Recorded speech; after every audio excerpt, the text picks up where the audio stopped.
ذات الفتح العظيم وفي غير أدت المكة موغانغال الذي قال أدت أعز به قال ألا تدني دينه دين مكة كان ورسوله نار مكة وجنده يكون لمكة دين وحرمه إهرم مكة الأمين هولا دون هولني دون وهو الفتح قرون دون أدتال الذي قال استبشر قال ويلتري بهم أهل السماء ينبس السماء بين وضربت ولوني إري أطناب بوغ عزه تدنغال قال أدتال على مناكب الجوزاء مناك هورد كود ويتد جوزاء ati tanab yani ko boggi ko irite khaymeji din ko kiyo ngannugol idar wete tanab siudi atnab woni wa duribat tay wadama ma irama atnab boggi izhi teddungal ngal do udital ala manakibe hore balaje ma hore ko fana do manakibe ko hore tatteri al jawza nde do hodde ten jawza wa dakhala an-nas bi bannatiri bihi sabudum بدين الله دين الله كان فواجا دنت خرج له يلتني لا رسول الله عليه وسلم خرج له نلا يلتني او هره صلى الله عليه وسلم سنة 80 كيتان جيت تبيره ل10 مضينا هركو بل سبو في رمضان سومي ما ذكر القصة وجنتي قصة ثم قال فيها إلى ندر إصفة مكة من الفقه مرد إجند فقه كجتا يمون أن أهل الأحد غلط يم بأعداد بين إذا حاربوا سبحبي من هم بوم بفي ذمة الإمام وم بأحد إمام جل بين صاروا هرب بواتني حرب الله وكهبوا بإمام جل أنك بذلك سبب mana imam jul ben no weldi do e wobbe ari habiben ara habugol ben dongol na ko habugol julbe ben ko do wadin de Quraysh walluno tum bani Bakr hore bani Khuzaa way wasel ko nela do en be habi nela do ko don andi be firtiade nin ari hay habibe udete makka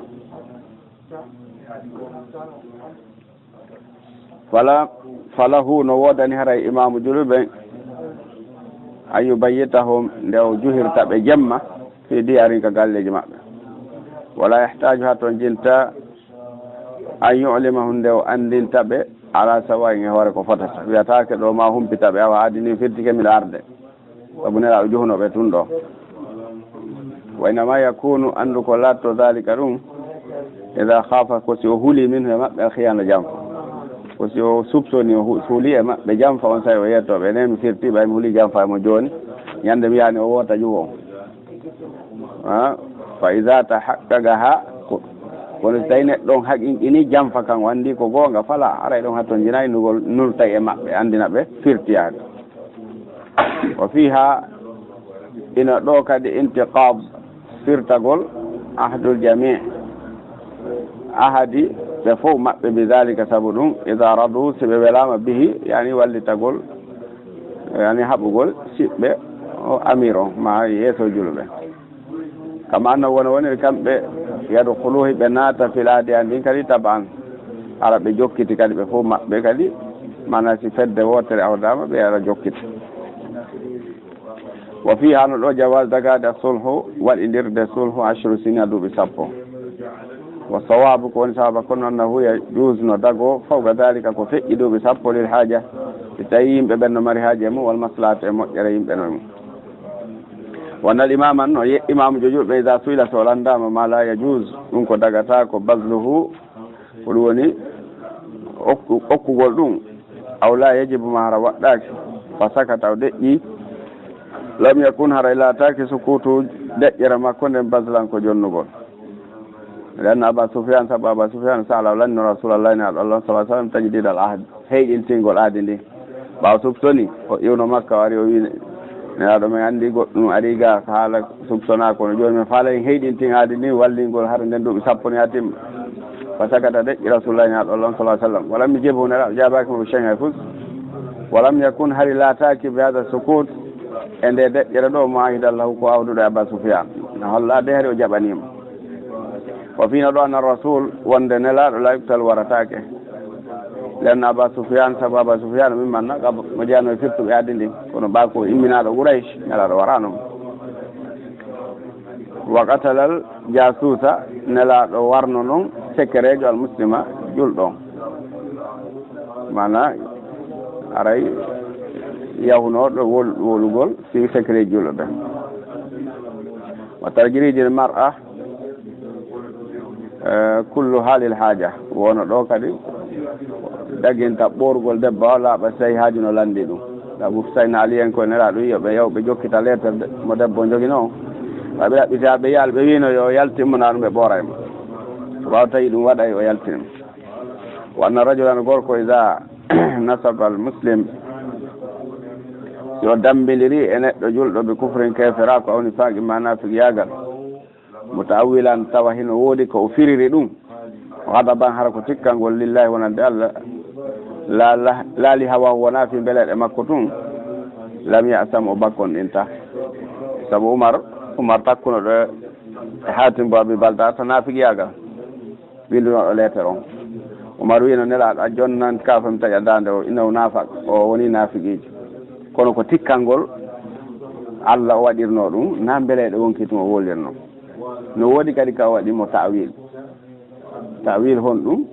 koko waya ƴetti windi lettere feññini sekere nelaɗo on ɗum ɗon no yoni ko waɗira tawil onna wondema o woni nafiqijo wannal kabirata al azima no ɗo ko hollata bakkatu mawnuɗo ɓattu kaffaru himo wawa yaafede o montane joomum bil hasanatil kabira saabu moƴƴere mawnude nde o waɗi o andi ɗo o waɗi ɗo bakkatu mawɗo kanko Hatib ibn Abi Baltata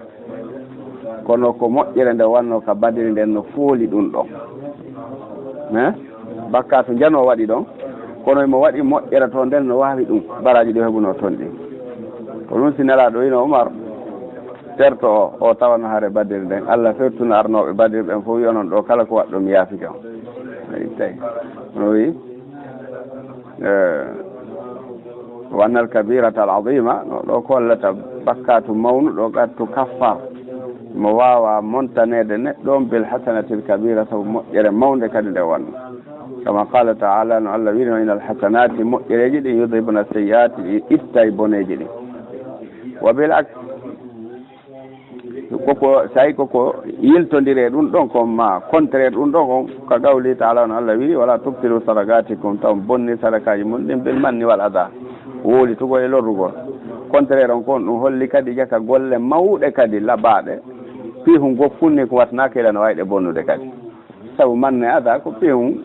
ko goɗɗo yawoto kono haɗa wanno sadaka wi jani wala ɗo manne ada bonna ɗum ɗon sadaka on fof kadi wa qawluhu ka wi ɗon an tahbata amalukum e fi Allah wi ha fiwata bonu golleji mon ɗi wantum la tash'urun ɗon kadi o wino ko wata yimɓe ɓen townu hitoji mum ɗin takkone laaɗo taɓe feññinanmo konnguɗi no feññinata kureji maɓɓe o wi ha golleji mon bon hara on anda holli jaka ɗum no boy bonde golle fihum ko yawitiɗa bonna golle kadi ko ɗum woni contraire ɗum aɗa ɗumma qarrara qissata Hatib on sati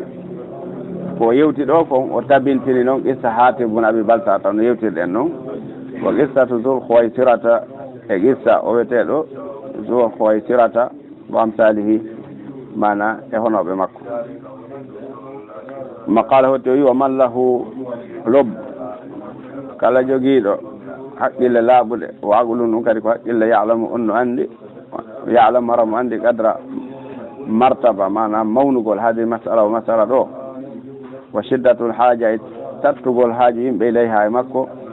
wa yattali'u minha taw mo ƴellito e dow makko ala babin azim e dambugal mawnugal min abwabe e dambude marifatillah andugol Allah wa hikmati e ñeeñal Allah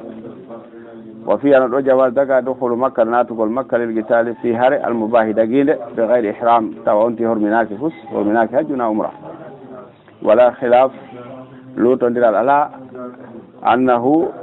wondema la yadkhulu natta man arada nusuk on faandi ɗo hara ko goto e dewe ɗen hajju ma umra illa bi ihram ɗon kan lural ala no anda on tinatta makka sinamo wandi e horminago wama ala dhalika kala ko wona ɗum ɗon noon harana fi hajju wona umra wala wajiba haray hormingol waɗɗakima illa sona mawjabahu llahu ko Allah waɗɗi wa rasuluhu ne aɗa makko on wa fihi o wino ɗo albayanu sarih ɓanginande laaɓude anna makka tawde makka futiyat unwa makka anwatan makka ko udditano ko forcé na ko ɓe wiyatare wonde makko sulhu udditira la ko anwatan wa qatala sabbahu wonelaɗo warno e nder mum yennunoɗo mo mana yennaynoɗo mo sallah sallam wa qawluka wi inna allah harrama makka hormini makka wa lam yuharrimha annas yimɓe ɓen horminali makka wa hada tahrimu nde harminande ɗo qadariyun ko kodduroyeyankore shar'iyun ko sar'inade kadi sabaga adnoke qadaru kodduri allah yawma halaq al alam yande o taguno tagorle summa zahara bi hotino o feññini ɗum ala lisani e ɗengal khalili giɗo makko ibrahim qawlu ka wi la yusfaku biha damu hibbatake ɗo jiiƴan hada tahrimde harminande ɗo li tasfiki damu sibbugol jiiƴan al muhtasu biha ko hertori makka ɗon walladi yubahu ko ɗan jiiƴa woni ɗan ɗayi ɗan dagina fi gayri hay kona makka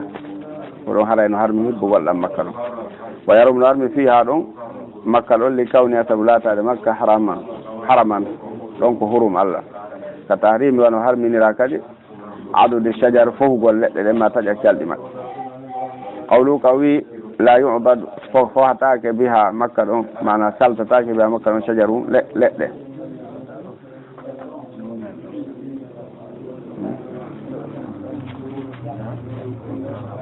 ecceɗo